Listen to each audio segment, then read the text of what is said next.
कृष्ण चैतन्य देव श्री राधा कृष्ण पादान सहगण ललिता श्री विशाखान्वितं नमो विष्णुपादाय कृष्ण पृष्ठाय भूतले श्रीमते भक्तिवेदांत स्वामी निति नामिने नमस्ते सारस्वती देवे गौरवाणी प्रचारिणे निर्विशेष शून्यवादी पाश्चात्य देशकारिणे नमो महावदन्याय कृष्ण प्रिय कृष्णाय कृष्ण चैतन्य नामने गौरत्वसे नमः। हे कृष्ण करुणा सिंधु दीनबंधु जगतपते गोपेश गोपिका कांत राधा कांत राघोस्तुते तप्त कांचन गौरांगी राधे वृंदावनेश्वरी कुसुमानुसुते देवी प्रणमामि हरिप्रिये वाञ्छाकल्पतरुभ्यश्च कृपा सिन्धुभ्य एव च पतितानां पावनेभ्यो वैष्णवेभ्यो नमो नमः। जय श्री कृष्ण चैतन्य प्रभु नित्यानंद श्री अद्वैत गदाधर श्रीवासादि गौर भक्तवृंद हरे कृष्णा कृष्ण कृष्ण हरे हरे हरे राम राम राम।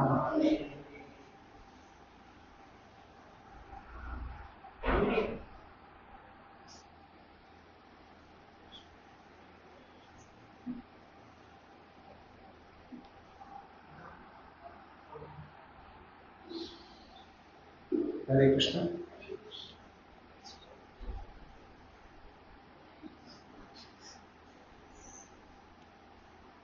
तो कार्तिक का महीना एंड हो चुका है। ए भाई वो भगवान के ऊपर लगा वहाँ पे लगा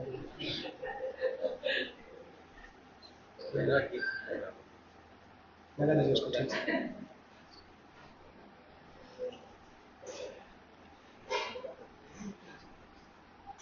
यानी भगवान का प्रसाद हो सकता है परंतु भगवान का सब्स्टिट्यूट नहीं होना चाहिए। भगवान के ऊपर कोई ना कोई माला होनी चाहिए तब उनका प्रसाद दिया जा सकता है। ओके, वृंदावन का महीना खत्म हो गया है। डिवोटीज के लिए वृंदावन कार्तिक का महीना डिवोटीज के लिए वैसा बोनस जैसा होता है। भक्ति में ज़्यादा पैसा कमाने का दिन। और कई बार वृंदावन के कार्तिक महीने के बाद भक्तों की भक्ति अच्छी बढ़ भी जाती है, क्योंकि वृंदावन में थोड़ी तपस्या करते हैं। बाकी साल भर इस्कॉन के भक्त तपस्या नहीं करते हैं, एक्चुअली आता भी नहीं है तपस्या करना और करने भी नहीं देते हैं लोग।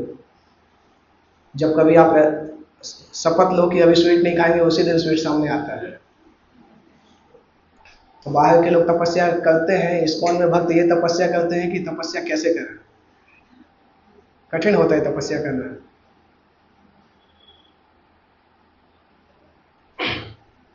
मैं भक्ति प्रेम महाराज के साथ साउथ अफ्रीका गया था 10 साल पहले 2015 में।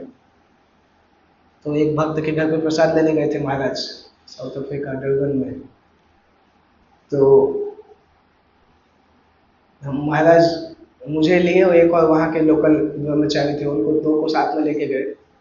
तो महाराज ने ये बोला, देखो मैं जो घर पे बुलाएंगे उनकी आशा होगी कि मैं खाऊं, परंतु मैं तो ज़्यादा खा नहीं सकता हूँ, इसलिए मैं आप दोनों को ले जा रहा हूँ, जिससे कि आप लोग मेरा काम कर सकें। तो उसमें क्या था, वो गेस्ट आते थे और महाराज से पूछते थे, महाराज बोलते थे ये दोनों जवान हैं, इन दोनों को खिलाओ। तो हम लोगों ने इतना खाया था उस समय 10 साल पहले, मतलब ऑलमोस्ट 28-29 साल की उम्र थी, तो उस समय इतना फर्क नहीं पड़ता था। तो महाराज तब बोल रहे थे कि इस्कॉन में रह के सिंपल भोजन करना एक तपस्या जैसा है। भक्त लोग करने नहीं देते हैं, इतना सारा भोजन बनाते हैं कि आप रोक नहीं पाते हैं। तो आज हम कुछ टॉपिक ऐसा डिस्कस करने वाले हैं कि सामान्यतः चिंताओं से दूर रहने के कौन कौन से अलग अलग तरीके हैं। डी स्ट्रेस इंग्लिश में पता नहीं शब्द है कि नहीं। स्ट्रेस रिमूवल को डी स्ट्रेस बोलते हैं। ये तो हम सभी जानते हैं कि सभी लोगों को चिंता होती है, छोटी बड़ी चिंता का रूप बदल जाता है, बाकी चिंता सभी को होती है। जैसे जो जॉब करते हैं वो ज़्यादातर स्ट्रेस में रहते हैं अपने बॉस के कारण, सभी। आप भी जॉब करते हैं, बॉस से चिंता होती है? मैं करता था तो मुझे भी होती थी। मेरे एक बॉस थे, वो हर 10 मिनट में बुलाते थे और डरता था मैं कि कब उनके सामने जाऊं। बॉस को एम्प्लॉय का टेंशन होता है, अगर एम्प्लॉय खतरनाक आ जाए ना तो बॉस को भी टेंशन हो जाता है। तो मैं अपने बॉस से डरता भी था। वो एक बार बॉस के डर के कारण मैंने रिजाइन कर दिया था। नया नया था, जब 8-10 महीने हुए होंगे जॉब करते करते, तो रिजाइन किया। तो बॉस को मुश्किल हो गया, क्योंकि एचआर ने उससे बोला कि हम लोग इतने अच्छे कॉलेज से बच्चे ढूंढ के लाते हैं, तुम लोग इतना परेशान करते हो कि भाग जाते हो। तो उस बॉस का डिमोशन हो गया, मैंने रिजाइन किया इसलिए, और मेरा ट्रांसफर कर दिया उन्होंने। एचआर ने पूछा आपको कहाँ जाना है, जिस डिपार्टमेंट बोलोगे वहां चले जाएंगे। तो अब मेरा ट्रांसफर दूसरे डिपार्टमेंट में हो गया, बॉस का डिमोशन हो गया। तो होती है सब सिचुएशन उस तरह से। फिर मैं दूसरी जगह गया, 1 साल बाद वहां से भी रिजाइन दे दिया। वहां से रिजाइन देने का दूसरा कारण था क्योंकि मैं दूसरी जगह जॉब करना चाहता था, और ये था कि जॉब नहीं था पर रिजाइन दे दिया था, थोड़ा कॉन्फिडेंस में आके। ये कॉन्फिडेंस में रहेंगे कि जॉब नहीं है और बोलेंगे कि जॉब है तो ट्रांसफर हो जाएगा। क्योंकि हम लोग नोएडा में वापस आना चाहते थे, इसलिए साइट पे जॉब मिला था। तो साइट पे बहुत कठिन था, भर्ती करना भी मुश्किल होता था। तो कोई दूसरी जॉब नहीं थी, पर चांस ले लिया था कि देखते हैं कॉन्फिडेंस में बोलेंगे तो चल जाएगा। लास्ट में वैसा ही हुआ। अनिल अंबानी का सेकंड हैंड व्यक्ति जो थे वो डायरेक्टर थे हमारे ऑपरेशन। तो उन्होंने बोला यार, उन्होंने बोला आपके पास दूसरी जॉब है? हमने बोला हाँ हमारे पास तो इससे डबल जॉब है, डबल पैसे की जॉब है, जबकि कुछ भी नहीं था। तो उसने थोड़ी देर बोला कि आप बाहर ही आपको बुलाते हैं। फिर बुलाया तो बोला आपका हम आपको अगर हम यहाँ पे हेड ऑफिस में बुला लेंगे तो आप नौकरी में रहेंगे? हमने बोला हाँ हेड ऑफिस में रहेंगे, कोई समस्या। तो इस तरह से ट्रांसफर हो गया। वो दूसरा रिजाइन था। फिर तीसरा रिजाइन मैंने फाइनली किया जब छोड़ के आ गया। तो 3 साल में 3 बार रिजाइन किया, अलग अलग कारणों से। एक ही जॉब में 3 बार रिजाइन किया, तीसरी बार फाइनली किया रिजाइन। भगवान ने संभाल लिया दोनों बार भगवान ने संभाल लिया। क्योंकि दूसरी बार अगर हमारा रिजाइन एक्सेप्ट हो जाता तो नौकरी नहीं था हमारे पास। वो तो केवल कॉन्फिडेंस था कि बिना नौकरी के रिजाइन करके देखते हैं क्या होता है। क्योंकि एग्जिट इंटरव्यू होता था तो हमें पता था कि बुलाया तो जाएगा मैनेजमेंट की तरफ से, वो कुछ ना कुछ ऑफर देंगे। तो उसके कॉन्फिडेंस के कारण हम 3 लोगों ने साथ में रिजाइन दिया था और तीनों को ट्रांसफर मिल गया। और हमारे देखा देखी चौथे ने रिजाइन दिया, उसका रिजाइन एक्सेप्ट हो गया। क्योंकि कंपनी वालों ने सोचा कि ये सभी उसी रास्ते में जाने लगे हैं। तो हम 3 लोगों का ट्रांसफर हो गया, चौथे का एक्सेप्ट हो गया रिजाइन। उसने हम लोगों को देख के दिया, उसके पास भी जॉब नहीं था। तो उसने सोचा ये लोग साइड से चलेगा तो मेरा भी हो जाएगा, तो उसका एक्सेप्ट हो गया। बाद में उसने एमबीए का तैयारी किया, उसका नौकरी चला गया था। तो भगवान ने बचाया कि चलता रहा धीरे धीरे। तो स्ट्रेस सबको आते हैं। जैसे एम्प्लॉय जो है वो बॉस से चिंतित रहता है। पहले बहुएं सास से चिंतित रहती थी, आजकल सास बहुओं से चिंतित रहती है। इक्वेशन बदल गया है। बच्चे की शादी होती है उसके बाद से माँ सोचने लगती पता नहीं कितने दिन घर में खाने के लिए मिलेगा। तो इक्वेशन अभी बदल चुका है। परंतु कोई व्यक्ति ऐसा नहीं बोल सकता है कि उसके जीवन में कोई चिंता नहीं है या चिंता नहीं आती है। और जो व्यक्ति जिस गुण में रहता है उसी प्रकार से वो अपनी चिंताओं को दूर करने का तरीका निकालता है। जो तमोगुण में रहते हैं वो, उनके ऊपर जब चिंता आती है तो वो या तो नशा करके सो जाते हैं क्योंकि चिंता को भुलाना चाहते हैं, और या फिर अपने शरीर को खत्म करके सुसाइड करना चाहते हैं, जिससे कि शरीर खत्म हो जाएगा तो चिंता भी खत्म हो जाएगी। तमोगुण के लोग ऐसा करते हैं। रजोगुण के लोग बहुत ज़्यादा पैनिक में होते हैं, हार्ट अटैक आ जाता है उनको, या बहुत ज़्यादा स्ट्रेसफुल हो जाते हैं। सत्वगुण के लोग उसको सोच पाते हैं कि इसको कैसे दूर करना है। तो इसलिए डिस्टर्बेंस संसार में सभी जगह आता है। हम बोलते हैं कि भगवान के धाम में डिस्टर्बेंस नहीं होता है, परंतु जब भगवान वृंदावन में आए थे यहाँ पर, तब वृंदावन में भी डिस्टर्बेंस होता रहता था। भगवान का स्वयं का धाम वृंदावन है जहाँ पे भगवान की बाल लीलाएं हुई हैं, वो भी एक्सेप्शन नहीं है। डिस्टर्बेंस वहाँ पे भी लगातार होते रहते थे। और हर दिन राक्षस आते थे भगवान को नुकसान पहुंचाने के लिए, ब्रजवासियों को मारने के लिए, भगवान की जिंदगी खत्म करने के लिए। पर वो वृंदावन में हर सामान्य दिन ऐसा होता था। कुछ समय बाद तो ऐसा हो गया था कि उनको राक्षस की बात सुनकर कोई अचरज भी नहीं होता था। वो केवल वेट करते थे कि कृष्ण ने उसको मारा कैसे। बाकी डर नहीं लगता था, क्योंकि उनको लगता था ये तो हर दिन का ही काम है, हर दिन ही जब देखो राक्षस आते रहते थे। शुरू शुरू में पूतना के समय में डर लगता था, क्योंकि नहीं आया था कोई। तो उसके बाद राक्षसों का आना इतना रेगुलर हो गया था कि उनका टाइम स्लॉट भी फिक्स हो गया था कि जब वो टाइम स्लॉट होता था तो ब्रजवासी देखने लगते थे, अरे कोई आया नहीं राक्षस अभी तक। इतने राक्षस आते थे कि उनको आशा हो गई थी कि कुछ ना कुछ आएगा राक्षस। लगातार राक्षस थे जो वृंदावन की शांति को भंग करना चाहते थे और वृंदावन के रेसिडेंट्स को जान से खत्म करना चाहते थे। तो ये प्रश्न आता है कि इतने सारे राक्षसों के होते हुए ब्रजवासी भी जो थे वो इतने शांत कैसे रह पाते थे? नेचुरल डिस्टरबेंस के कारण, राक्षसों के कारण ब्रजवासी कैसे उसको हैंडल करते थे, संसार की प्रॉब्लम्स को? भगवान कृष्ण 3 साल 4 महीने गोकुल में रहे, महावन में। और उसमें भी जब भगवान, भागवत में आता है कि 10 दिन से कम आयु थी, पर एग्जैक्ट भगवान 3 दिन के थे केवल, जब पूतना ने अटैक किया था। पूतना के अटैक के समय भगवान 3 दिन के थे और पूतना को भगवान ने मार दिया। उसके बाद सकटासुर जब आया था तब भगवान की आयु कितनी थी? 3 महीने थी। सकटासुर जब आया था तब भगवान 3 महीने पुराने थे, 3 महीने उनकी आयु थी। उसके बाद जब तृणावर्त आया था तब उनकी आयु कितनी थी? 1 साल। फर्स्ट बर्थडे मनाया था भगवान ने, 1 साल की आयु में तृणावर्त आया था।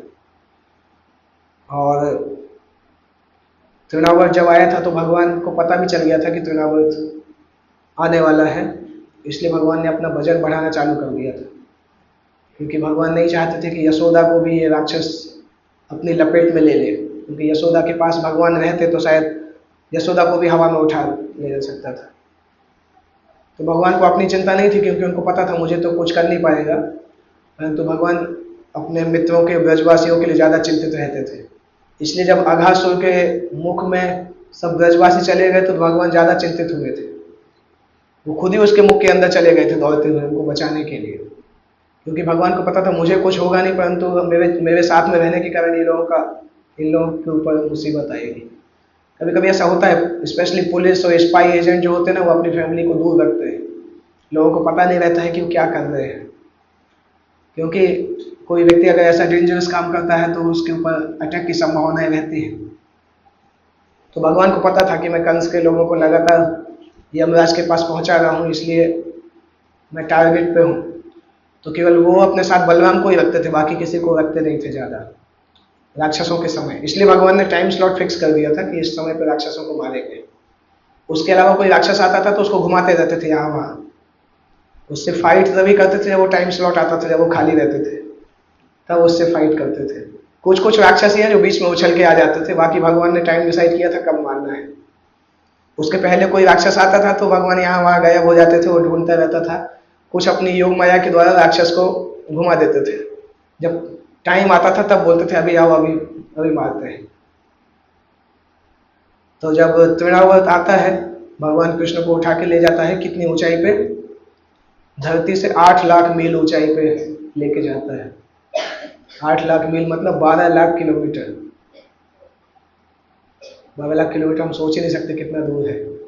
इतना ऊंचाई पे लेके जाता है भगवान को, धरती का उतना ऊंचा से दर्शन करना था, इसलिए भगवान देखना चाहते थे। तो ऐसे तृणावर्त को मारते हैं, उसके बाद लगातार राक्षस आते ही रहते हैं। तो भगवान को मारने आते थे, परंतु फाइनली भगवान उनको खत्म कर देते थे। और इसी तरह से ब्रज में अलग अलग घटनाएं होती रहती थी, जिससे ब्रजवासी परेशान जैसे रहते थे। स्पेशली यशोदा परेशान रहती थी कि कृष्ण के ऊपर इतने अटैक क्यों होते हैं।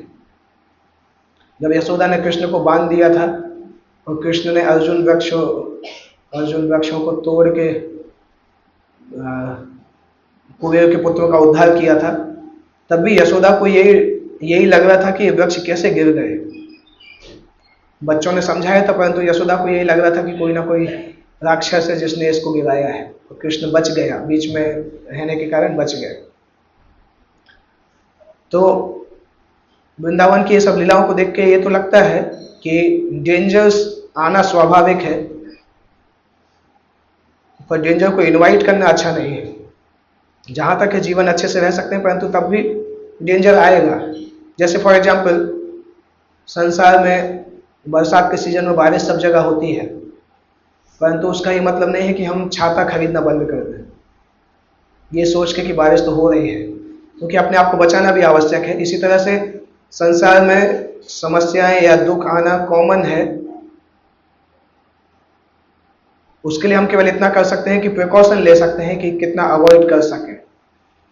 और जब ब्रज में भी इस प्रकार से लगातार राक्षस आने लगे, शुरू में पूतना से लेके जब भगवान 3 साल के थे तो ऑलमोस्ट भगवान कम से कम 500 राक्षसों को मार चुके थे 3 साल के लगभग। तो टोटल 10-11 साल में भगवान ने ज़्यादा नहीं तो 1000-1500 राक्षसों को मारा। उसमें से जो बहुत बड़े बड़े राक्षस थे उनका नाम भागवत पुराण में आता है, 10-15-20 जो राक्षस थे उनका नाम उसमें आता है। पर भगवान प्रैक्टिकली अगर हर दिन एक राक्षस भी माने तो भी भगवान 3 साल में 1000 राक्षस तो हो ही सकते हैं। पर जब भगवान छोटे थे तो उतने राक्षस रेगुलर नहीं आते थे, क्योंकि भगवान घर से बाहर ज़्यादा नहीं निकलते थे।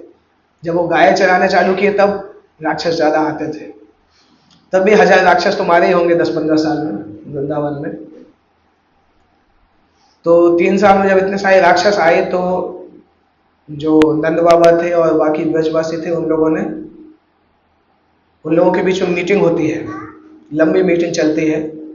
यही डिस्कशन होता है कि कृष्ण बलराम की कैसे रक्षा की जाए। उनको ऐसा लगता है कि गोकुल उतना सेफ नहीं है। गोकुल में जब से बच्चे का जन्म हुआ है तब से अभी तक गोकुल में लगातार कुछ ना कुछ होता रहा है, इसलिए गोकुल उतनी सेफ जगह नहीं है। तो वो डिस्कस करते हैं कहाँ जाना चाहिए। नंद बाबा पहले बोलते हैं ठीक है नंदगांव चलते हैं, पर नंदगांव बहुत दूर था, उतना दूर जाना नहीं चाहते थे वो, गोकुल से नंदगांव का डिस्टेंस है। तो उन्होंने सोचा बीच में कहीं चलेंगे, जहाँ अच्छा लगेगा वहाँ रुक जाएंगे। और चूंकि जो जगह है वो भी गांव जैसी नहीं होगी तो किसी को पता भी नहीं चलेगा कि कहाँ रुके हैं, क्योंकि पहले के समय में जंगल में बैलगाड़ी रोक के रुक जाते थे लोग। अगर 10-15 बैलगाड़ी है तो बैलगाड़ी को ऐसे लगाते थे और बीच में रुक जाते थे, कई दिनों तक लोग रहते थे, क्योंकि जंगल में पानी की खाने की कमी नहीं होती है।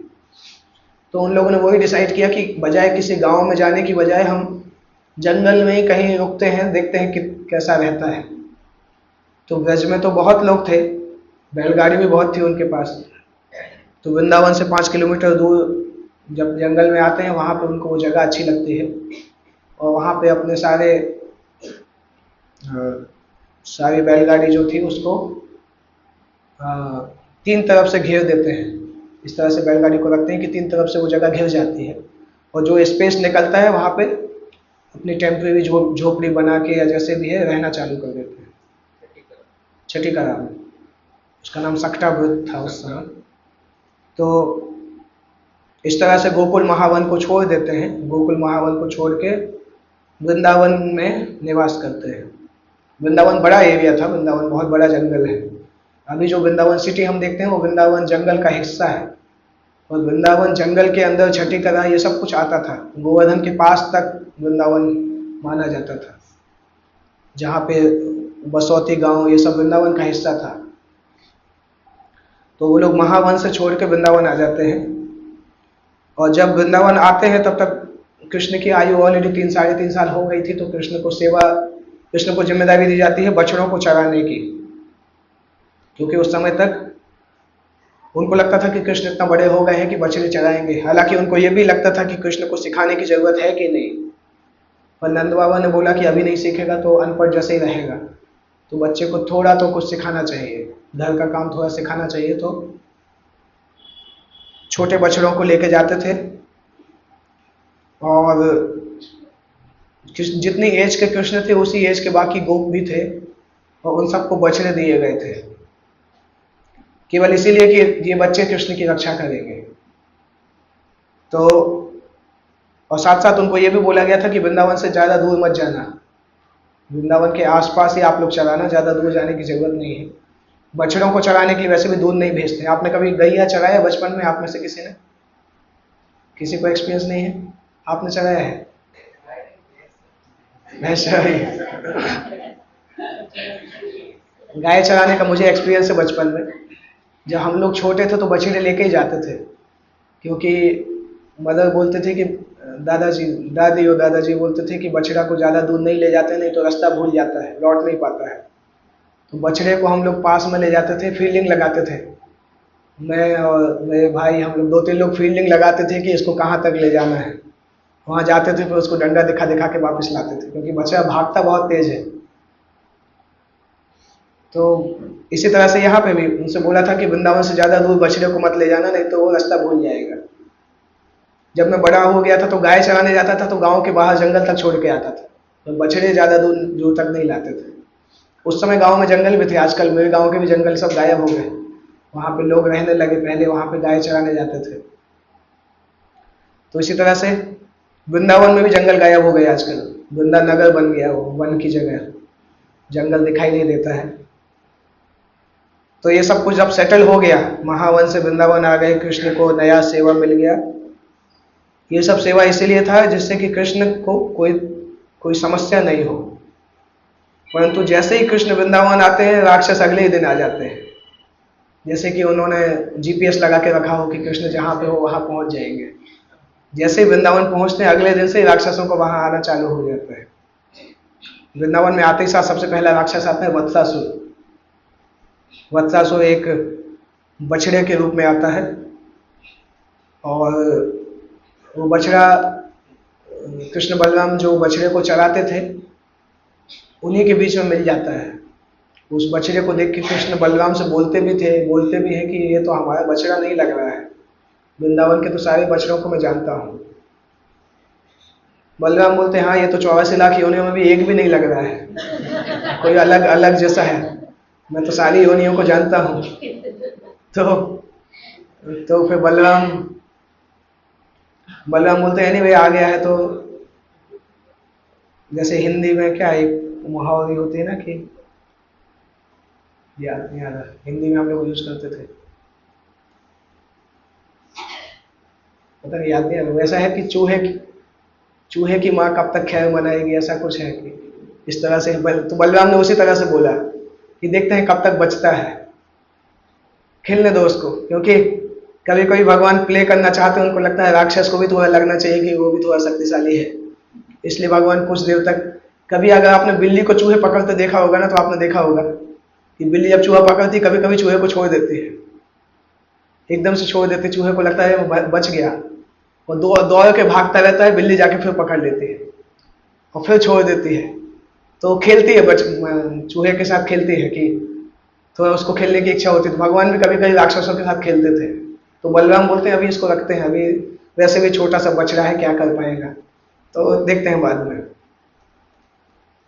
और जब समय आता है तो फिर कृष्ण बलराम की एक फिक्स स्टाइल थी पशुओं को मारने की। पीछे वाला पैर पकड़ के घुमाते थे हवा में, और घुमाते घुमाते मर जाता था, तो उसको फेंक देते थे। क्योंकि उस तरह से मारने में क्या फायदा होता था, जब पशुओं को ऐसे मार के ऊपर फेंकते थे ना, तो उनको पेड़ों के ऊपर फेंकते थे और पेड़ों से बहुत सारे फल गिरते थे। तो कृष्ण बलराम के जो मित्र थे वो खुश हो जाते थे, उनको खाने मिलता था अच्छे से। अदरवाइज ऊपर चढ़ के तोड़ना पड़ेगा, पर कोई राक्षस आता था तो उसी को ऊपर फेंक देते थे, वो सारे फल तोड़ के नीचे दे देते थे। तो इसलिए कृष्ण बलराम की एक फिक्स स्टाइल थी मारने की। अगर कोई 4 पैर का जानवर बन के आए तो उसको ऐसे ही मारेंगे, पीछे का पैर पकड़ के घुमाएंगे जोर से, जब वो मर जाएगा तो उसको पेड़ पे फेंक देंगे। ताल वन में इसी तरह से गर्दभासुर को मारा था। और जब गर्दभासुर का नाम क्या था, धेनुकासुर, हाँ धेनुकासुर, उसको जब मारा था तो एक ताल में से बहुत सारे फल गिरे, परंतु जब वो इतने फल गिरे तो ब्रज जो कृष्ण के मित्र थे उनको इच्छा हुई कि और भी फल ले जाना चाहिए, हम गांव में ले जाएंगे इन फल को इकट्ठा करके। तो उनके मन में इच्छा थी कि यार एक पेड़ के तो फल आ गए, पर यहाँ तो बहुत सारे पेड़ हैं। तो कृष्ण सोच ही रहे थे कि इन सब पेड़ों के फल को कैसे तोड़े। वैसे ही धेनुकासुर के सारे मित्र आ गए, धेनु, कि चलो अभी हम, हमारे मित्र को आपने मार डाला, अभी हम आपसे बदला लेंगे। तो कृष्ण बलराम दोनों ही खुश हो गए कि आज तो बिल्कुल भी पेड़ पे चढ़ना नहीं पड़ेगा, सारे पेड़ के फल नीचे आ जाएंगे। तो दोनों ही लोग क्या है, सेम चीज सेम स्टाइल से मार रहे थे, पकड़ पकड़ के पेड़ के सबसे ऊपर फेंकते थे और ऐसे फेंकते थे कि सारे के सारे फल नीचे आ जाए। तो उस दिन धेनुकासुर जब मरा था, उस दिन ब्रजवासियों ने बहुत फीस्ट किया था, क्योंकि बोरा भर भर के फल लेके आए थे, इतने राक्षस थे, तो सारे के सारे पेड़ खाली हो गए थे। इसी तरह से बत्सासुर को मारा और सारे मित्र खुश हो गए। बत्सासुर को मारने के तुरंत बाद ही बकासुर आ गया था। बकासुर ने आते ही साथ कृष्ण को अपने गले में डाल लिया था, स्वलो कर लिया था। और जब कृष्ण ने देखा तो गोप कुमार, जो गोपवासी थे, वो बलराम, ये सभी दुखी हो गए, इनफैक्ट बेहोश हो गए थे देख के कि कृष्ण को उसने खा लिया। और उस तरह से देख के ब्रह्मा जी, इंद्र, वायु, अग्नि, ये सब देवता भी आए बकासुर से लड़ने के लिए, परंतु जीत नहीं पाए। बकासुर को मारा उन लोगों ने, परंतु बकासुर ने कृष्ण को छोड़ा नहीं। और कृष्ण भी वेट कर रहे थे कि देखते हैं देवताओं में कितनी शक्ति है, इसलिए कृष्ण भी शांति से मुंह के अंदर बैठे थे, कुछ कर नहीं रहे थे। जब उन्होंने देखा कि देवता लोग कुछ कर नहीं पाए, तो कृष्ण ने अपना टेम्परेचर बढ़ाना चालू किया। तो टेम्परेचर जब एक लिमिट से बढ़ गया, कृष्ण आग के गोले के जैसे लाल लाल हो गए उनका शरीर। तो बकासुर को लगा कि मैं जैसे आग खा रहा हूं, तो उसने तुरंत कृष्ण को बाहर स्पिट कर दिया, बाहर थूक दिया। जैसे ही कृष्ण बाहर आए तो उसकी चोंच को पकड़ के तोड़ देते हैं आसानी से। भागवतम में आता है कि कृष्ण इस तरह से तोड़ा जैसे वो घास के 2 तिनके होते हैं, उसको बीच से काट देते हैं, उतनी ही शक्ति लगा कृष्ण को। तो ये राक्षसों का नेचर था, अलग अलग तरीके के इनोसेंट रूप में आते थे, कभी बछड़े बन के आते थे, कभी क्रेन्स को हिंदी में क्या बोलते हैं, बगुला, कभी कभी गोपी बन के आते थे, कभी गोप बन के आते थे। परंतु राक्षस जब आते थे तो तुरंत उनको कृष्ण बलराम पहचान जाते थे, बाकी लोग भी पहचान जाते थे, क्योंकि उनकी वेशभूषा में, उनके एटीट्यूड में एकदम अंतर होता था, तुरंत पहचान जाते थे। अभी के राक्षस बहुत स्मार्ट होते हैं, नहीं पहचान पाते हैं। अभी जो डेमोनियक लोग हैं ना, आप देखेंगे ड्रेस बहुत अच्छा रहेगा, हो सकता है बोले तो बहुत ऐसा लगे कि शहद टपक रहा है, परंतु अंदर क्या होता है नहीं पहचान पाते हैं। उस समय के राक्षस तो ये इनोसेंट होते थे। कलयुग में क्या है, डुप्लिसिटी इतना ज्यादा है कि सभी लोग डुप्लिसिटस हो गए। पहले के युगों में राक्षस भी डुप्लिसिटस नहीं हो पाते थे, वो भी सिंपल रहते थे, इसलिए पकड़े जाते थे। वेशभूषा और एटीट्यूड अलग अलग होता था तो पकड़े जाते थे। आजकल नहीं पकड़े जाते, पकड़ना बहुत मुश्किल होता है। आजकल किस व्यक्ति के अंदर क्या चल रहा है समझना बहुत मुश्किल होता है, क्योंकि इन जनरल लोगों के अंदर धोखा देने की टेंडेंसी हो गई है। हर व्यक्ति के अंदर जो है, वो बाहर जो है, उसमें बहुत कुछ डिफरेंस होता है। वो ही व्यक्ति जानता है, वो परमात्मा जानते हैं, बाकी कोई नहीं जानता है कि कितना अंतर है। वो डिफरेंस जनरली कलयुग के कारण आया है। कलयुग में लोगों के अंदर डीलिंग्स इस तरह से, एक्चुअली कल मैं पढ़ रहा था 7वें स्कंद को 15वें अध्याय में, सतयुग में सभी लोग शुद्ध होते थे। त्रेता युग में जब लोगों के बीच की डीलिंग्स डिस्टर्ब हुई, तब पहली बार विग्रह की सेवा स्थापित की गई, और द्वापर युग में विग्रह की सेवा प्रोमिनेंट हुई। प्रभुपाद जी लिखते हैं कि अगर हम भक्तों के साथ अच्छा व्यवहार नहीं कर पा रहे हैं तो विग्रह सेवा में बहुत ध्यान देना चाहिए। विग्रहों की सेवा करेंगे तो भक्तों के साथ अच्छा व्यवहार करना सीख जाएंगे, वहां पर प्रभुपाद जी लिखते हैं। तो इसके बाद भी राक्षसों का आना कम नहीं हुआ, क्योंकि भगवान ये दिखाना चाहते थे कि भौतिक संसार में आप कहीं भी जाओगे, आपको समस्या आना खत्म नहीं होगा। भगवान इस लीला से यही दिखाना चाहते थे। भगवान चाहते तो राक्षसों को रोक सकते थे, परंतु भगवान ने राक्षसों का आना कम नहीं होने दिया, यही दिखाने के लिए कि ब्रजवासियों को भी पता चले कि संसार में कहीं भी सुख नहीं है, संसार में कहीं भी संकट नहीं मिलेगा। ऐसा नहीं कि आप बड़ौदा छोड़ के वृंदावन में सेटल हो जाओगे तो जिंदगी का सब संकट चला जाएगा। जो लोगों की इच्छा है ना कि वृंदावन में सेटल हो जाएंगे, ऐसा नहीं होगा कि संकट चला जाएगा, क्योंकि ये जो दिल्ली के पास का जो वृंदावन है वो भौतिक संसार के अंदर ही है, तो भौतिक संसार की जो समस्याएं हैं वो वहां पे भी दिखाई देती है। केवल जैसे अगर आप एसयूवी कार में बैठेंगे तो सड़क पे जो दचके लगते हैं उसका प्रभाव कम होता है। उसी में आप मारुति वैन में बैठोगे तो जितने दचके हैं उससे ज़्यादा दचके लगते हैं। तो भक्ति करने का मतलब ये नहीं है कि आपका वो रास्ता सही हो जाएगा। भक्ति का ये मतलब है कि आपकी कार का लेवल बढ़ जाएगा। टेस्ला कार मिल जाएगी आपको, तो आप भारत के गांव में भी जाएंगे तो भी आपको लगेगा कि न्यूयॉर्क में घूम रहे हैं। तो भक्ति एक इंटरनल इंजीनियरिंग जैसा है। आपके अंदर की मैकेनिज्म इतनी स्ट्रांग हो जाती है कि आपको संसार के डिस्टर्बेंस प्रभाव करना कम कर देते हैं। पता नहीं चलता है कि डिस्टर्बेंस है। इसलिए ये कभी नहीं सोचना चाहिए कि डिस्टर्बेंस नहीं आएगा। हाँ, ये सोच सकते हैं कि डिस्टर्बेंस का प्रभाव कम होगा। डिस्टर्बेंस आना तो तब कम होगा जब ये संसार छोड़ के भगवान के धाम जाएंगे, तब डिस्टर्बेंस खत्म हो जाएगा। परंतु जब तक इस संसार में है तब तक हम ये प्रमोट नहीं कर सकते हैं कि डिस्टर्बेंस नहीं आएगा। इसलिए प्रचार में भी ये नहीं बोलना चाहिए। प्रचार में ये बोलना चाहिए कि हम आपको टेस्ला कार दे देंगे परंतु रोड के गड्ढे सही नहीं कर पाएंगे, क्योंकि वो भौतिक संसार का लक्षण है रोड के गड्ढे। और भारत चूंकि वास्तविकता के अंदर है, इसलिए भारत की सरकार भी उसको सही नहीं करती है।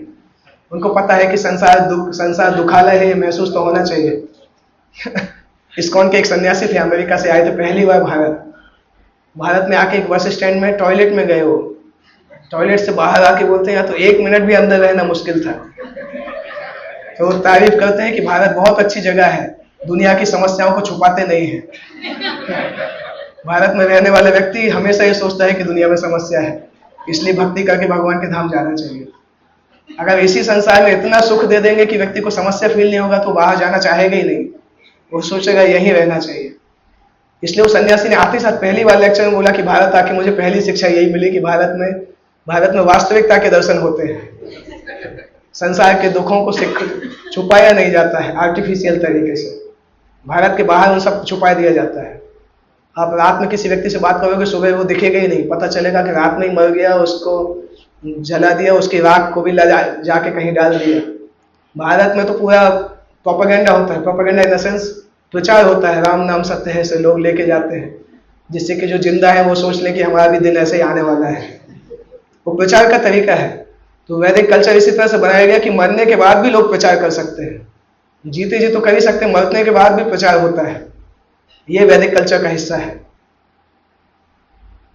तो इससे इस ब्रज में वृंदावन आने की चीज़ों समझना चाहिए कि संसार में रिलैक्सेशन मिलने वाला नहीं है, चाहे अमेरिका में हो, लंदन में हो या इंडिया में हो। संकट जो है वो कॉमन होते हैं, डेंजर्स भी होते हैं, डिस्ट्रेस भी होते हैं।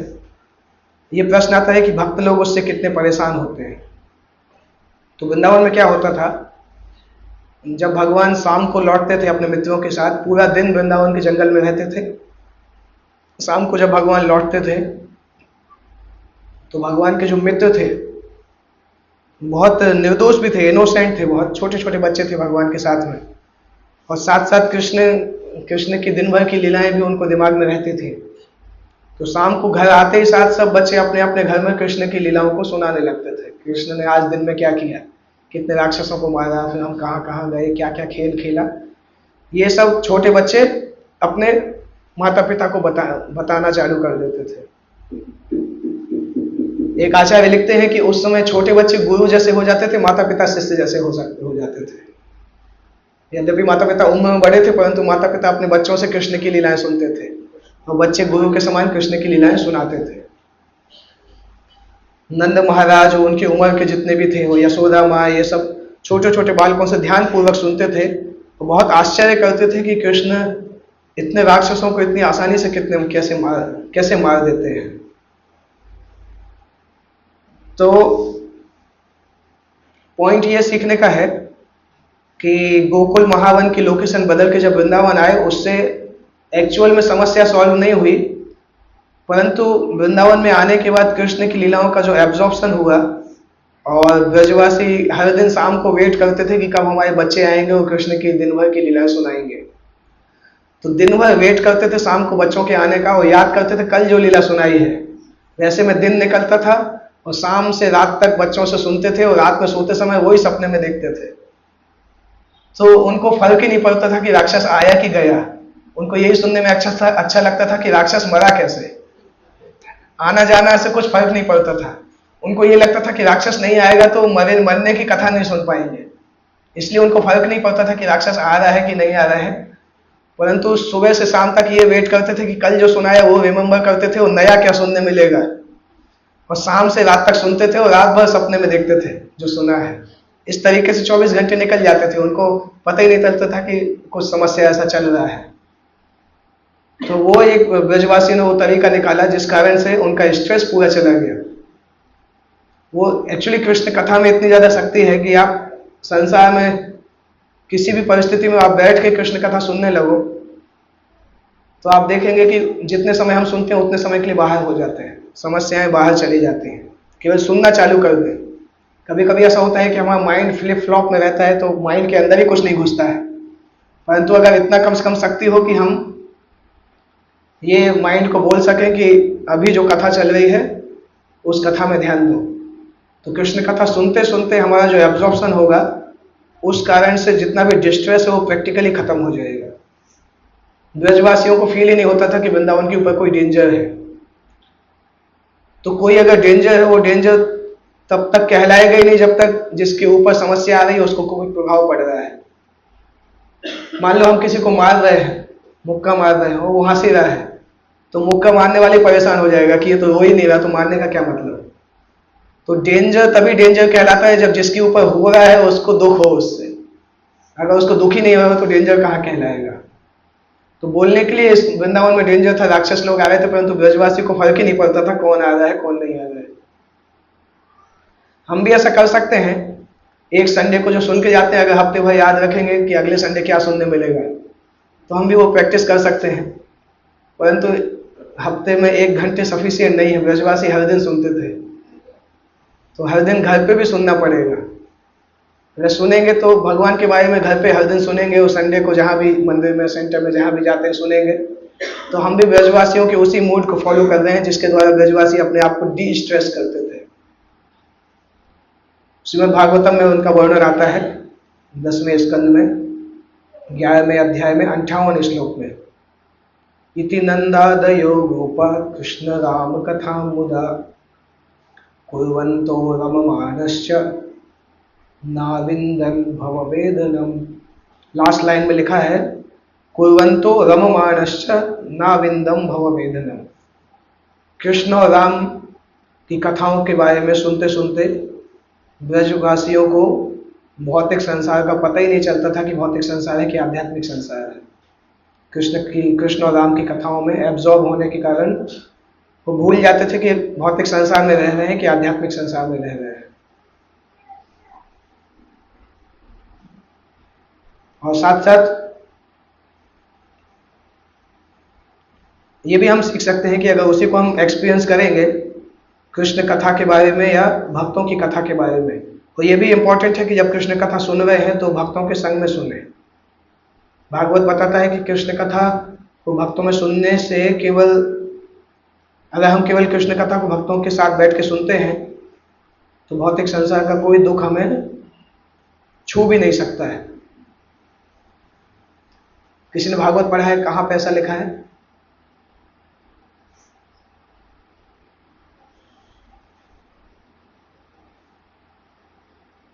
कितना भागवतम पढ़ा है आप लोगों ने? कितने स्कंद तक पढ़ा है? पहला स्कंद पढ़ा है? पहला स्कंद में कहाँ है हमारी प्रिंसिपल सर?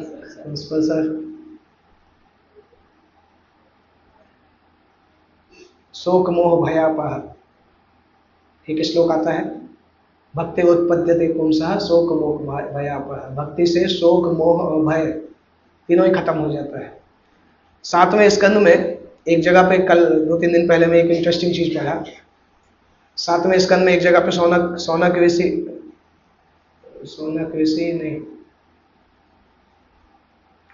बोलते हैं 7वें स्कंद में कि मुझे विश्वास है कि कृष्ण कथा सुनते सुनते हमारी मृत्यु नहीं होगी, क्योंकि यमराज को हमने यहीं पे बुलाया है कथा सुनने के लिए। तो यमराज हमारे बगल में ही बैठ के कथा सुन रहे हैं, तो फिर मृत्यु कौन करेगा?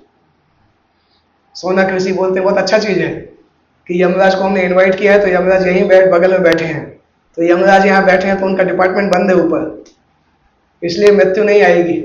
तो कृष्ण कथा जो सुनेंगे उनकी मृत्यु नहीं होगी इन द सेंस शाश्वत जीवन को प्राप्त हो जाएंगे। आध्यात्मिक संसार में जाएंगे तो शाश्वत जीवन को प्राप्त हो जाएंगे। भागवतम 7वें स्कंद में 10वें या 11वें अध्याय में कहीं पे आता है। पहले स्कंद 6वें अध्याय में भी एक श्लोक आता है इस तरह से कि सामान्यतः संसार में लोग मात्र स्पर्श इच्छा, दो प्रकार की इच्छाओं से ग्रसित होते हैं, एक तो आसक्ति से और दूसरा लोभ। इन चीजों के कारण लोग चिंतित रहते हैं, उनका चित्त जो है वो हमेशा आतुरता में रहता है, चिंतित रहता है, क्योंकि इंद्रियों के साथ जब संपर्क करते हैं तो इंद्रियों को भोग करने की इच्छा होती है, वो भोग करने जाते हैं तो संसार का दुख सामने आता है। क्योंकि संसार में इंद्रिय भोग इस प्रकार से चीज है कि जितना आप सोचोगे उतना नहीं मिलता है। इमेजिनेशन में बहुत अच्छा रहता है कि जब हम इमेजिन करते हैं कि ये मिलेगा तो बहुत खुश होंगे, तो वो खुशी ज़्यादा होती है। जब वो चीज़ सामने आती है तो उतना सुख नहीं मिलता है। कभी फील किया ऐसा? भौतिक संसार के बहुत सारे सुख इमेजिनेशन में बहुत अच्छे लगते हैं, जब एक्चुअल में सामने आते हैं ना तो फिर उतना फील नहीं होता है। मैं तो स्वीट्स में भी देखा, पहले गुलाब जामुन बहुत अच्छा लगता था ये मिलेगा तो इतना खाऊंगा कि क्या, एक दो खाओ फिर इच्छा नहीं होती। तो उससे पता चलता है कि संसार का जो सुख है ना ज़्यादातर माइंड में रहता है, इमेजिनेशन में वो सुख रहता है, एक्चुअल में वो सुख नहीं रहता है। इसलिए किसी भी सुख को ले लो, व्यक्ति कुछ दिन तक करता है, उसके बाद फिर समझ जाता है कि कुछ है नहीं। और जब उसको सब संसार के सारे सुखों का ऐसा अनुभव हो जाता है तो फिर वो फील करता है कि नहीं अभी कुछ और करना चाहिए, तब वो फ्रस्ट्रेट होकर अध्यात्म में आता है। और तभी उसको अनुभव भी होता है कि संसार में कुछ नहीं है। जब तक हमने वो, कई बार लोग बोलते सब अनुभव करके आना चाहिए तब वो भक्ति अच्छे से करेंगे, परंतु गारंटी नहीं है वो। जब मैं ज्वाइन किया था तो मुझे ऐसा बोला था एक्चुअली कुछ लोगों ने कि आप संसार से भाग के जा रहे हो, आप भक्ति में क्या टिक पाओगे, पहले संसार के दुख को झेल के जाओ तब आप भक्ति में टिकोगे। परंतु भक्ति में वो नियम नहीं आता है, क्योंकि मुझसे उन्होंने ऐसा बोला तो मैंने बोला कि अब जहर के बारे में पता करने के लिए जहर को पीना पड़ता है क्या? जहर के पीने से ज्यादा अच्छा है कि सुन के समझ लें कि जहर है। तो पहला सबसे ऊंचा कार्य होता है कि आप सुन के सीख जाओ कि संसार में सुख नहीं है। नहीं सीख पा रहे हैं तो एक्सपीरियंस करके सीख सकते हैं, और जो उससे भी नीचे होते हैं एक्सपीरियंस करके भी नहीं सीख पाते हैं। तो एटलीस्ट दूसरे स्तर पे तो आए कि हम एक्सपीरियंस करके सीख जाएं। तो वो जब एक्सपीरियंस होता है उसके लिए इस श्लोक की दूसरी लाइन में आता है, भव सिंधु प्लवो दृष्टो हरिचर्यानुभविनो। जो इस प्रकार से भव सागर में फंस चुके हैं उनके लिए एक नाव है, हरिचर्या अनुवर्णनम। भगवान की क्रियाओं का वर्णन करना जो है वो एक नाव के समान है। उस नाव में बैठ के संसार के भव सागर से कोई भी पार कर सकता है आसानी से। परंतु भगवान हरि के बारे में सुनने के लिए, मतलब भगवान हरि के बारे में वर्णन करने के लिए पहले सुनना तो जरूरी है। जब हम सुनेंगे ही नहीं तो बताएंगे क्या? इसलिए शास्त्र का अध्ययन खुद करना भी आवश्यक है। तो श्रील प्रभुपाद लिखते हैं, जहाँ पे वो 10वें स्कंद का जो श्लोक आया था जो मैंने पढ़ा, उसके तात्पर्य में प्रभुपाद जी लिखते हैं कि कृष्ण लीला जो कि श्रीमद् भागवतम में आती है उसको पढ़ने और डिस्कस करने का ये रिजल्ट है। नंद महाराज और यशोदा, वृंदावन में नंद महाराज और यशोदा सामान्य व्यक्ति के समान थे। देख के ऐसा लगता था कि ये भी भौतिक संसार के व्यक्ति हैं, परंतु उनको कभी भी भौतिक संसार का दुख प्रतीत नहीं हुआ। यद्यपि कई बार वो राक्षसों के साथ एनकाउंटर किए, परंतु उनको कभी प्रतीत नहीं हुआ कि भौतिक संसार में कोई दुख है।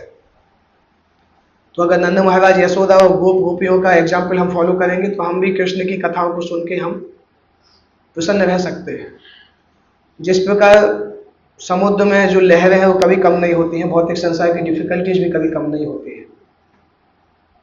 ठंड के समय बहुत ज़्यादा ठंड होना, गर्मियों के समय बहुत गर्मी होना, मच्छर के द्वारा काटा जाना, दूसरे जीवों के द्वारा परेशानी, ये सब कुछ किसी के नियंत्रण में नहीं है।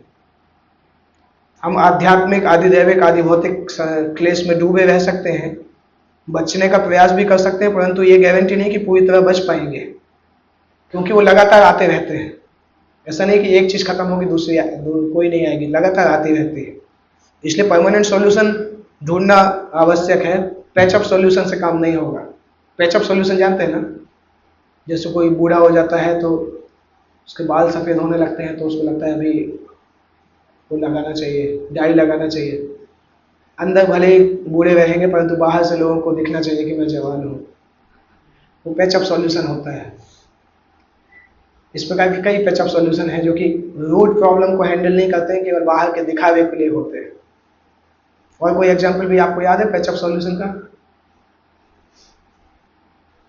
एक्चुअली पूरा मेडिकल पिल्स जो है वो पैचअप सॉल्यूशन ही है, क्योंकि अगर आप ये मॉडर्न मेडिसिन देखें ना तो ये रूट पे काम नहीं करती है, सिम्टम्स बेस्ड होती है। किसी भी डॉक्टर के पास आप जाओगे ना, सिम्टम देख के दवाई देता है, और जब कोई व्यक्ति बहुत रेगुलर उससे टच में रहता है तो वो खुद ही डॉक्टर बन जाता है, उसको पता है डॉक्टर भी यही देने वाला है तो इस सिम्टम पे ये दवाई देना है। तो इस सिम्टम बेस्ड मेडिसिन होती है। आयुर्वेद और एलोपैथी में यही अंतर है कि एलोपैथी जो है वो सिम्टम बेस्ड थेरेपी है, आयुर्वेद जो है वो रूट कॉज बेस्ड थेरेपी है। जैसे किसी को अगर फोड़े होते हैं ना तो मेडिसिन, नॉर्मल मेडिसिन देते हैं फोड़े हटाने के लिए। आयुर्वेद में जाओगे तो ब्लड प्योरीफाई करने की मेडिसिन दी जाएगी, क्योंकि उनको पता है जब ब्लड में वो है इन्फेक्शन है तो वो बाहर निकलता है। परंतु नॉर्मली एलोपैथी में वो मेडिसिन नहीं देंगे, फोड़े को काटने की दवाई देंगे, ऑपरेशन करके फोड़े को काट देंगे। तो भौतिक संसार में क्या है, पैचअप सॉल्यूशन पे ही ज़्यादा काम किया जाता है, रूट सॉल्यूशन पे काम नहीं किया जाता है। और इसके आगे फिर आता है कि भागवतम में इस प्रकार के जो सिद्धांत दिए गए हैं उसको देख कर श्रील प्रभुपाद आगे लिखते हैं कि श्रील व्यासदेव ने हमें यह श्रीमद् भागवतम ग्रंथ प्रदान किया है जिससे कि हम समझ सके कि भगवत कथा को डिस्कस करने का कितना ज़्यादा महत्व है। 5000 साल पहले जो बात सत्य थी अभी भी वो बात सत्य है। संसार में कहीं भी कोई भी व्यक्ति प्रसन्न हो सकता है और भौतिक दुखों से बच सकता है अगर वो श्रीमद् भागवतम के निर्देशों को पालन करे। अलग से कोई तपस्या करने की आवश्यकता भी नहीं है, वो कर भी नहीं पाएंगे, हमने शुरू में ही डिस्कस किया। अलग से कोई तपस्या की आवश्यकता नहीं है। चैतन्य महाप्रभु ने क्या बोला है, परम विजयते श्री कृष्ण संकीर्तन। उनके निर्देश के आधार पर कृष्ण भक्ति का ये जो आंदोलन है, हम इसमें श्रीमद् भागवतम को डिस्ट्रीब्यूट करते हैं जिससे कि संसार का कोई भी व्यक्ति श्रीमद् भागवतम को पढ़ के भगवान कृष्ण में अपने आप को एब्जॉर्ब कर सके। इसलिए वृंदावन वासियों से हमें सीखना चाहिए कि डिस्ट्रेस और डेंजर्स को हैंडल किस तरह से करते हैं। ये सब बोलना आसान है पर करना इतना आसान नहीं है, क्योंकि भक्ति करने के बाद भी हम देखते समस्या आती है तो हम भी हिल जाते हैं।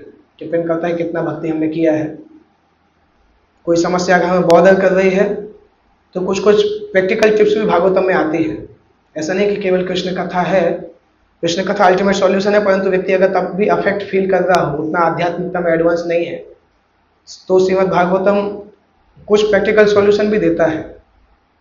जैसे श्रीमद् भागवतम हमें पर्सपेक्टिव प्रदान करता है कि जीवन की समस्याओं को किस तरह से देखना चाहिए, किस व्यू से समस्याओं को देखना चाहिए, वो पर्सपेक्टिव भागवतम देता है।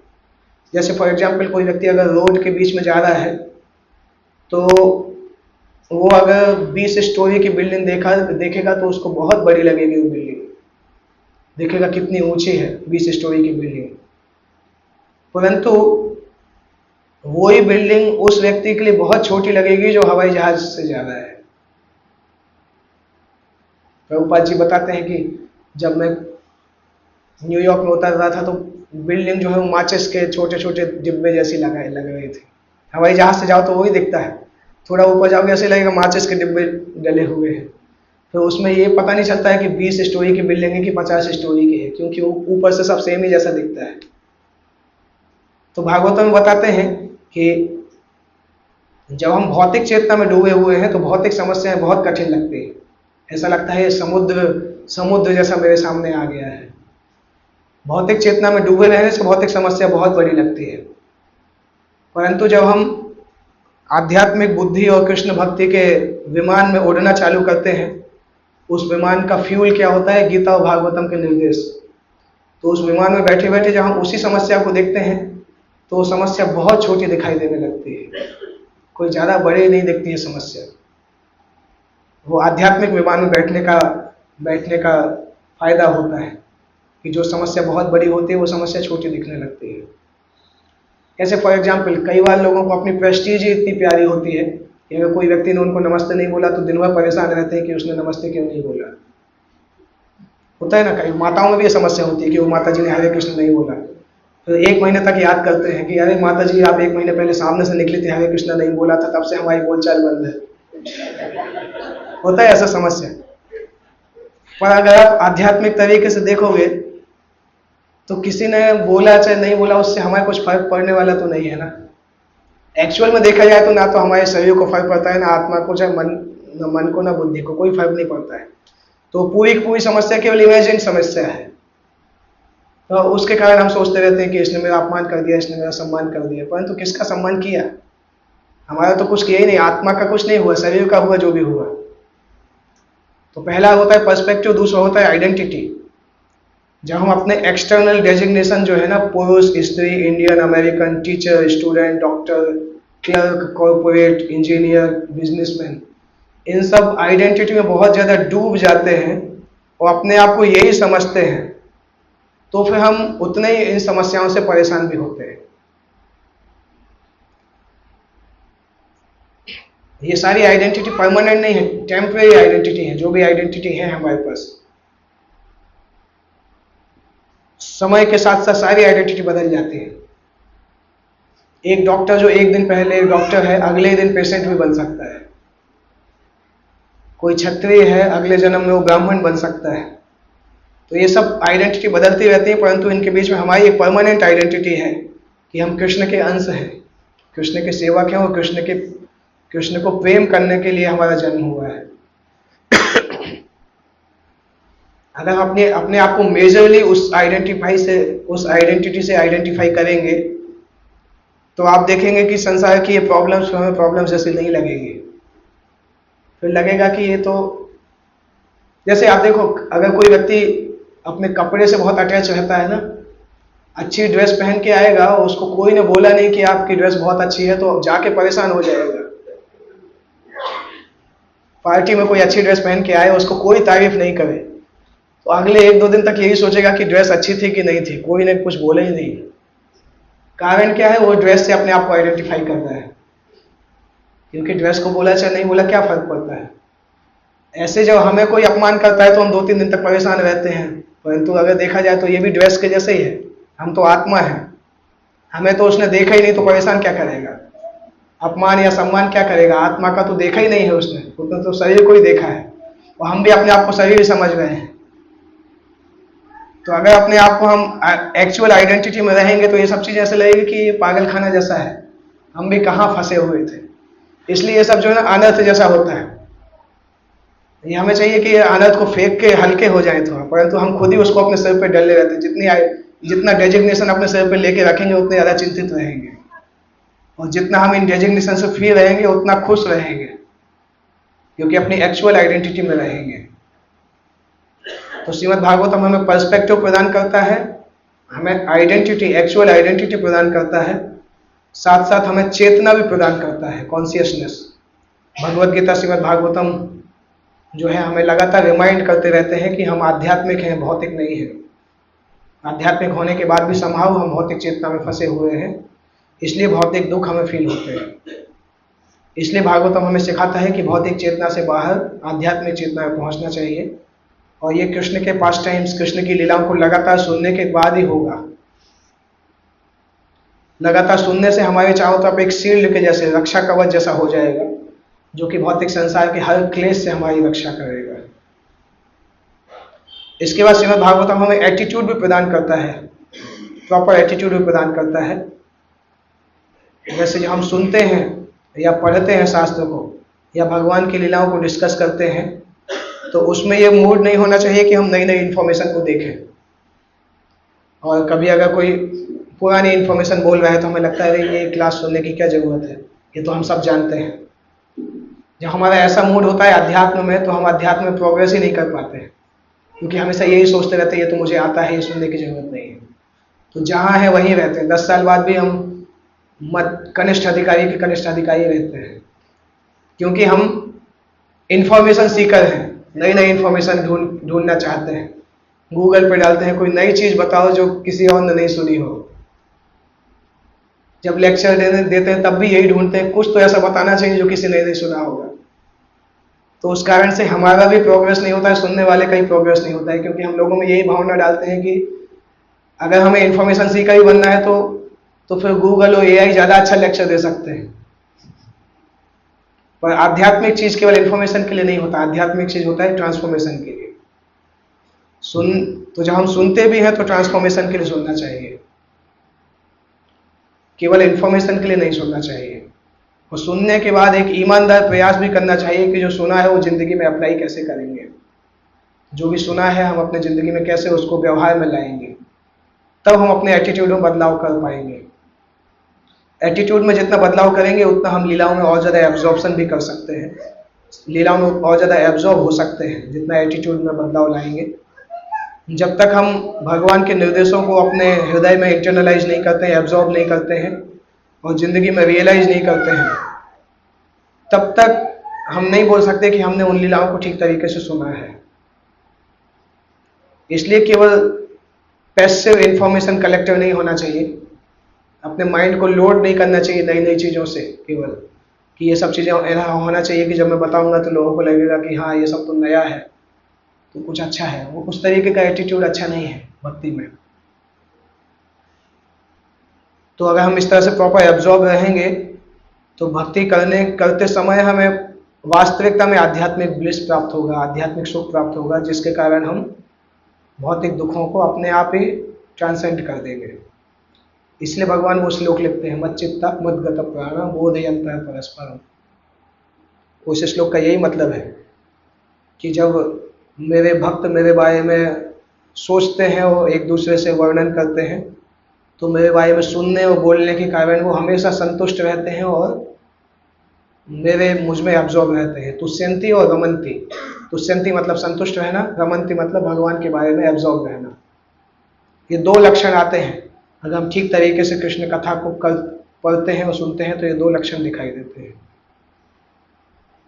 तो ऐसे भक्त जो लोग भगवान के लीलाओं में अपने आप को एब्जॉर्ब किए हैं, उनके लिए बेस्ट एग्जाम्पल हैं ब्रजवासी, आइडियल एग्जाम्पल ब्रजवासी हैं। ब्रजवासियों को फॉलो करना चाहिए भगवान की लीलाओं में एब्जॉर्ब करने के लिए, और प्रयास करना चाहिए कि उनका आशीर्वाद मिल सके कि जिंदगी में हम भी कभी उस तरह से सुन सकें जैसे ब्रजवासी भगवान की लीलाओं को सुनते थे। ब्रजवासियों का 100% अटेंशन होता था कृष्ण के लिए। इनफैक्ट वो वेट करते थे कि कब सुनने मिलेगा, शाम का समय कब आएगा। यशोदा की एक फिक्स मित्र थी, उनका यही सेवा था कि छत पे जाओ देखो कि घोड़ों की वो गायों की धूल आना चालू हुई कि नहीं। और उनकी सेवा इतनी कठिन थी कि यशोदा हर 15 मिनट में बोलती थी, अरे कृष्ण आने वाला होगा, देखो समय तो नहीं हो गया। तो दिन में 50 बार छत पे जाती थी, नीचे आती थी यही बोलने के लिए कि नहीं अभी शाम नहीं हुआ है। इतना आकर्षण था। हमें तो इतना आकर्षण नहीं होता है कि हर दिन ही ब्रजेंद्र किशोर को फोन करें, प्रभु जी आज संडे तो नहीं है, क्लास सुनने आना है। हाँ तो संडे आता है तब भी भूल जाते हैं, बोलते हैं अगले संडे को देखेंगे, 15 दिन में एक बार जाएंगे। तो उतना आकर्षण नहीं है, कम से कम इतना तो आए कि हम संडे का वेट करें, तब थोड़ा लगेगा कि हाँ प्रोग्रेस हुआ, कि हाँ अभी सुनने की इच्छा थोड़ी तो जागृत हुई है। तो हम उससे चालू कर सकते हैं। पहले वीकली स्टार्ट करेंगे, फिर डेली स्टार्ट करेंगे, फिर हर मिनट का समय भी आएगा।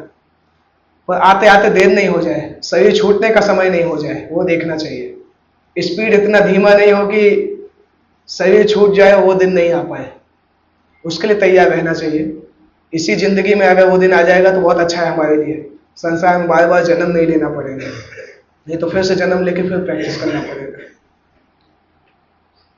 ओके, 8:30 हो गए हैं, यहाँ पे एंड करते हैं। किसी को कोई प्रश्न है तो पूछ सकते हैं।